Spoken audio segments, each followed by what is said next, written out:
সেদিন বিকেলে মনটা একটু খারাপ ছিল, তাই বাইরে হাওয়ার ফিল নিতে নিতে কিছু কথা ভাবছিলাম।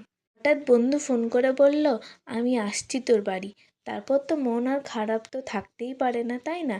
তাই ভাবলাম বন্ধু যখন আসছে, বন্ধুর জন্য কিছু একটু বানানো যাক ওই বাহানাতে। বানালাম আলুর চপ, ক্রাঞ্চি ক্রাঞ্চি।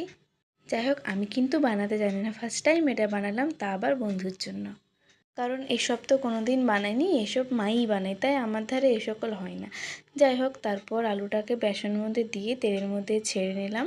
এক একটা করে সব তেলের মধ্যে দিয়ে আস্তে আস্তে ভেজে একটু যতক্ষণ না লালচে লালচে ভাব হয়ে যায়, যতক্ষণ না ভালোভাবে একটু ভাজা হয়ে গেছে, ততক্ষণ পর্যন্ত একটু নেড়ে নিলাম। তারপর চপগুলো সব তুলে নিলাম। রেডি হয়ে গেল আমার গরম গরম আলুর চপ। যাই হোক, তারপর বন্ধুকে একটু প্লেটের মধ্যে সুন্দরভাবে স্লাইড দিয়ে সস দিয়ে চপগুলো সাজিয়ে পরে বন্ধুকে দিয়ে দিলাম। যাই হোক, বন্ধুর রিয়াকশন ছিল এরকম। টেস্টি কিন্তু হয়েছিল খুব।